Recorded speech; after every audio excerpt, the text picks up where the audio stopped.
Red Zone TV kuoliwe bali kubanga okyagoberera yonna gy'osinzira okubanga gy'otulabira kyokola kya mutawaana nnyo. Kakati ebigambo byonna ebize byogerebwa mbimanyi. Oyo gwolaba ku screen yo bamuyita Ono Luttamaguzi Ssemakula akiikirira abantu ba Nakaseke South mu Parliament eno y'e11 ate nga abadde era mu Parliament okumala ebbanga namukuwaddeko ejjo ebigambo byayogedde ku Ono Abed bwanika byazayogera Ono Luttamaguzi ayina engeri gyazza amuddamu emirundi mingi nnyo ne leero njagala kubanga nkuweera obugambo obugenda okubanga busembayo ku nsonga za Luttamaguzi ne Ono Abed bwanika agezezaako mutangaza nti ekibiina kya PDP kibiina gwe president waakyo gwe president general w'ekibiina ekyo ekimanyiddwa nga PDP era ngenda kuzzaako emabega ku bigambo bya Ono Abed bwanika ono mwaka gwali gwa 2019 baali Makerere gye yayogerera ebigambo ebingi ennyo oba oli awo abasinga obungi bye batwalanga ebyokusaaga nga kati olwaleero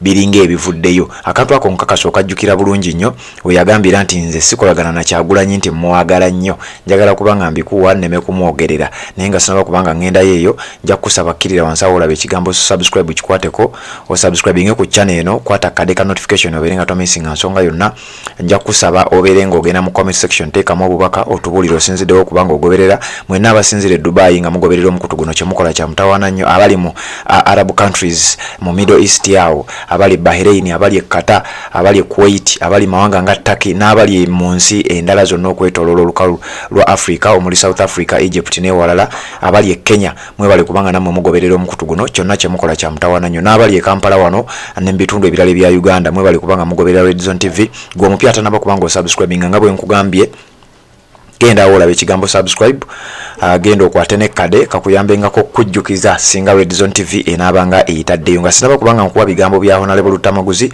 njagala nsooke nkuwe ebigambo bya Abed bwanika ebyemabega bye yayogera nga bali e Makerere we baali balonkinga ebibiina bino okubeera nga bikkaanya okukolera awamu mwalimu DP mwalimu FDC mwalimu ekibiina ekya PDP nga kikya Abed bwanika kyennyini mwalimu n'abamu abaali bavuddemu NRM omukolo ogwo gwali Makerere ku university abasajja ne bajja ne beegatta ku Robert Kyagulanyi Center nga yakamala okubanga awandiise ekibiina kya National Unity Platform era ebigambo ebyayogerwa byali bingi nnyo abasajja abo ab'ebitiibwa abaludde mbyobufuzi baayogera ebigambo bingi nnyo naye abaana ennaku zino basazeeyo ebya Abed bwanika era njagala mbikuwe obiwulirize tubeere nga tweyongerayo mpola mpola.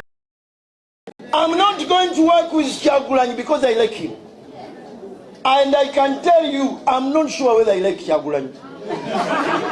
But I'm going to work with him because he is the electricity that we need now. He is the electricity that we need.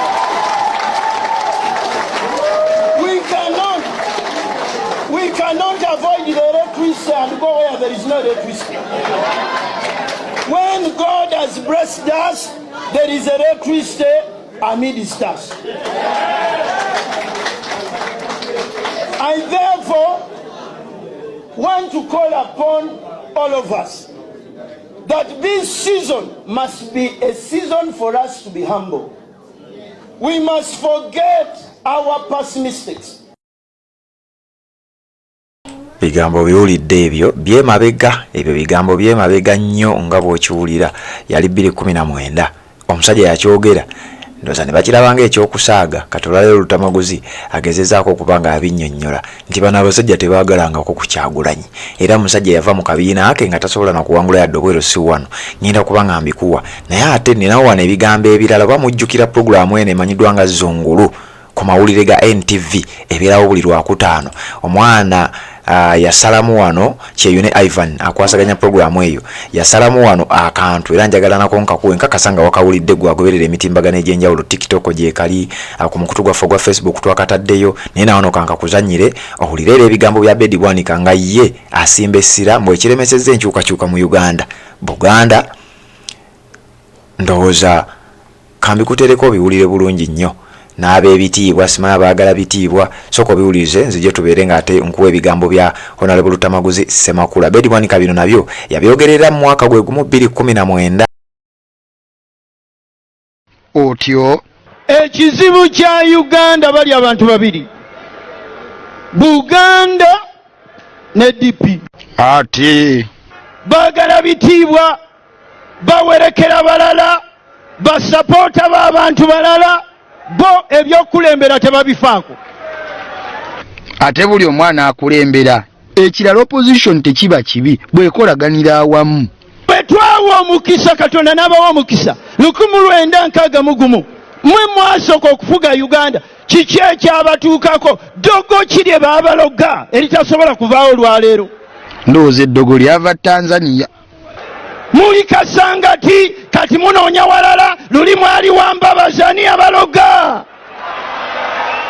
Ebyobufuzi mu Uganda tebibaako gwowagira wa lubeerera. Nazo basabira ssaala olwaleero ekyabakwata kibate mu linnya erya Yesu. Amiina. Bannange pasita mwongere ssente. Obiwulidde kawanvu naye ebiddako awo bibadde tebiina nnyo makulu. Red Zone TV kwoli kati njagala nkuwa ebigambo bya Luttamaguzi bye yamuzzeemu. Bino nno nga tebyawukanako nnyo n'ebyo bye nakuwadde mu vidiyo gye nasembye okuwa ekiro olunaku olwajjo bw'obanga wabadde ogoberera omukutu guno gwa Red Zone TV. Nabyo nkakasa nga wabiwulidde. Luttamaguzi yayongerezaako ebigambo bino nabyo byadde byemabigako naye nga nabyo byadde bimakinga ne bino Abed bwanika byajayogera ku kibiina ekya National Unity Platform. Wuliriza nga bwe tugenda mu maaso n'okuba nga tubitematema. Ne bano ba Abed bwanika. Abed bwanika was nothing mu kabiina aka PDP. Nga ne bwero si wanu tasobola kubuwangula nga yakona n'akabiina ke. Kati bwalaba wali amasanyalaze najja yekukuutirize ku NUP wali amasanyalaze. Kakati wababala okumuwa ku masanyalaze ng'alinga battery y'emmotoka ebadde yaweddeko n'omujampu sitantinga n'ayagala okujja akutomere kubanga omujampu sitantinze ku battery ebadde yaweddeko. Kakati ono Abed kyakola.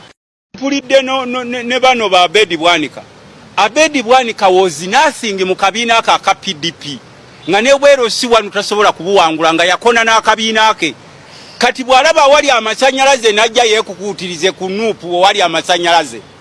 Kakati wababala okumuwa ku masanyalaze ng'alinga battery y'emmotoka ebadde yaweddeko n'omujampu sitantinga n'ayagala okujja akutomere kubanga omujampu sitantinze ku battery ebadde yaweddeko. Oyo bamuyita Luttamaguzi Semakula. Omusajja oyo bw'oba badde tomanyi bulungi nnyo bamuyita Paulson Kasana Semakula Luttamaguzi eyazaalibwa ngina ku mwezi 25 Desemba 1979 myaka 44 we twogerera member mu parliament akiikirira Nakaseke South constituency esangibwa mu district eyeruwero side eyo ate jakwasaganyiza emirimu. Musajja mulimi, musajja musuubuzi ate omusajja mu na business ez'enjawulo okusinzira ku ye oba okusinzira ku information gye tuba nayo wano. Njagala buli muntu gwenkuwanga mu profiling ne nkuwa ebitonotono ebimukwatako omutegeere bulungi nnyo. Mpozi na Abed bwanika oyinza okwongera otegeera ine emyaka 56 bamuzalanga 1867 mu district ye Masaka era musajja pastor, musajja mulokole era nga pastor oba ina ne church naye nga kigambibwa mbu ate nga musajja musawo ate ebimukwatako bingi nnyo naye yese jabimalayo nnyo olw'ensonga y'obudde n'ebirala by'oyinza okuba nga otegedde. Webale kubanga okyagoberera omukutu guno gwa Red Zone TV. Njagala tuwuliziganye mu updates eziddako kubanga tukyakuwa amawulire go gakyali mangi nnyo.